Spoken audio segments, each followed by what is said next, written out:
So hey everyone, Digha vlog day 2 এবং next part নিয়ে চলে এসেছি। তো এটা হচ্ছে তার পরের দিন। আমি না বেশি ভিডিও করিনি, কারণ আমার তৃতীয় দিন আমি স্নান করতেও যাইনি, আর আমার প্রচুর শরীর খারাপ হয়ে গেছিলো। সেই কারণে জাস্ট আমি সেকেন্ড ডে ব্লগটাই আপলোড করতে পারবো, বাদ বাকি আমার কাছে আর কোনো ভিডিওর ক্লিপ নেই যে আমি আবার আপলোড করব। তো যাই হোক, আমরা সেকেন্ড ডেতে আমি ভাগ্যিস ঘুরে নিয়েছিলাম, নইলে আমি আর পরের দিন ঘুরতে যেতে পারতাম না, কারণ আমার প্রচুর শরীর খারাপ হয়ে গেছিলো, আমার জ্বর এসেছিলো, ঠান্ডা লেগেছিল। তো যাই হোক, এখন আমরা আবার আগের পার্টে তো দেখেছো আমরা আবার সিওক বিচে এসেছিলাম স্নান করতে, তো আজকেও আমরা সিওক বিচে এসেছি স্নান করার জন্য। কিন্তু আগের দিন কিন্তু জোয়ারটা এতটা ছিল না, ভাটা ছিল, আমরা এসে স্নান করতে পেরেছি, সেটা কিন্তু আমি আগের ব্লগে দেখিয়েছি। কিন্তু আজকে দেখো এসেছি, আর কতটা পরিমাণে জোয়ার, মানে প্রচুর জোয়ার, মানে এখানে স্নান করলে মানুষের অনেক হাত পা কেটে টেটে যাচ্ছে, তাই জন্য কেউ নামছে না।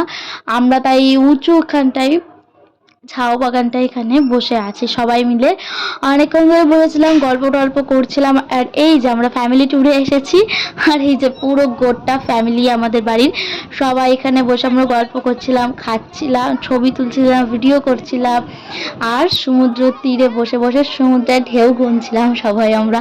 তো যাই হোক, এখানে আমরা অনেকক্ষণ মজা করেছি। দেন তারপরে আমরা স্নান টান করে হোটেলে গিয়ে ভাত টাত খেয়ে একটু রেস্ট নিয়ে আবার সন্ধেবেলায় ড্রেস টেস পরে সকলে মিলে আমরা যাচ্ছি ঢেউসাগরের উদ্দেশ্যে। তো আমরা হোটেল থেকে বেরিয়ে এই অটো স্ট্যান্ডের এখানে এসে বলেছিলাম ঢেউসাগর যাব।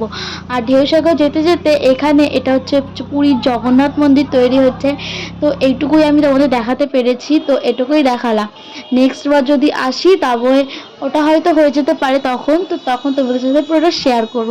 আর দেখতে দেখতে আমরা ঢেউসাগরের গেটের সামনে চলে এসেছি। ঢেউসাগরের ভেতরে ঢুকতে 10 টাকা করে টিকিট লাগবে, তো আমরা সেই জন্য দাঁড়িয়েছিলাম, টিকিটটা কাটতে গেছে। আর এখানে সবাই রিলস করছে, ভিডিও করছে, ব্লগ করছে, তো সেগুলো দেখছিলাম আর আমিও করছিলামই। তো এখন এখান দিয়ে গেট দিয়ে ঢুকে আমরা ভেতরে এখন যাচ্ছি ভেতরে। তো এই যে পুরো বাইরেটা খুব সুন্দর, আর ভেতরে পুরো লাইটিং, তারপরে টয় ট্রেন, বিভিন্ন রকমের রাইড, দের আরও অনেক কিছু খাবার, একটা বড় প্যান্ডেল রয়েছে। তো যাই হোক, পুরো ব্যাপারটা মিলিয়ে একদম অসাধারণ ভেতরটা। আর এই যে সামনে ঢুকতে যে মিকি মাউসটা দেখছিলে তোমরা, ওটাতে কিন্তু আমি চড়েছি, ওটা বড়রাও চড়তে পারে, আমাদের ওখানে হয় না, সেই কারণে আমি চড়তে পারি না। তো অনেক দিন পর চড়ে আমার প্রচুর ভয় লাগছিল, তো যাই হোক আমি চড়েছিলাম ওটা। আর এই যে এখানে হচ্ছে একটা মানে ঝিল টাইপের করে, ওর ওপরে বোর্ডে করে সবাই আনন্দ করছে। আর এই একটা রাইড, এখানে সবাই উঁচু হয়ে যাচ্ছে আর কি, আমার দেখেই ভয় লাগছিল। তো যাই হোক, আর ভেতরে না অনেকটা সুন্দর, মানে প্রচুর বড় একটা এরিয়া নিয়ে জায়গা। আর আমরা সামনের দিকে যতটা এগোচ্ছিলাম আমাদের গায়ে ততটা হাওয়া লাগছিল, মানে ওখানে অনেকটা হাওয়া ছিল, যত আগাচ্ছি আর হাওয়া মাত্রা বেড়ে যাচ্ছে, চুল একেবারে এলোমেলো হয়ে যাচ্ছে, যে ফটো ভিডিও ঠিক মতো করতেই পারছি না। আর মানে অন্ধকার, তো ওখানে বোঝা যাচ্ছিল না কিছুটা দূর যাওয়ার পরে। তো আমি প্রথমে বুঝতে পারিনি যে ওখানটায় সমুদ্র রয়েছে, আসলে আমি কোনো দিনে আসিনি তো, আর যেখানটায় সমুদ্র রয়েছে সেটা পুরোটাই অন্ধকার জায়গা।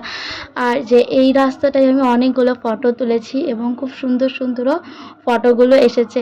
আর যাই হোক, এখানে যত সব কিছুই সুন্দর হোক না কেন, কিন্তু এখানে খাবারের দামগুলো একটু খুবই বেশি ছিল আমার কাছে। তো তো যাই হোক, আর এই যে সেই প্যান্ডেলটা, এটা ঝিনুকের ঠাকুর হয়েছিল প্যান্ডেলের মধ্যে।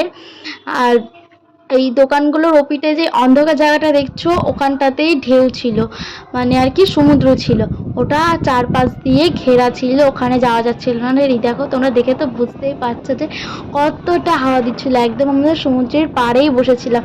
তো দেখো বন্ধুরা, শুধু শুধু সমুদ্রের পাড়ে কি বসে থাকতে ভালো লাগে, তার জন্য আমি একটু পাপড়ি চাট খেয়েছিলাম, আর ভুট্টা খেয়েছিল, আরও সবাই যারা যারা ছিল অন্য অন্য জিনিস খেয়েছিল সবাই। তো আমরা খাওয়া দাওয়া হয়ে যাওয়ার পরে অনেকক্ষণ সমুদ্রের ধারে বসে থাকার পরে আমরা একটু এদিকে ওদিকে ঘুরেছিলাম, যে প্যান্ডেলটা ছিল ওই প্যান্ডেলটার ওপাশের দিকে গেছিলাম।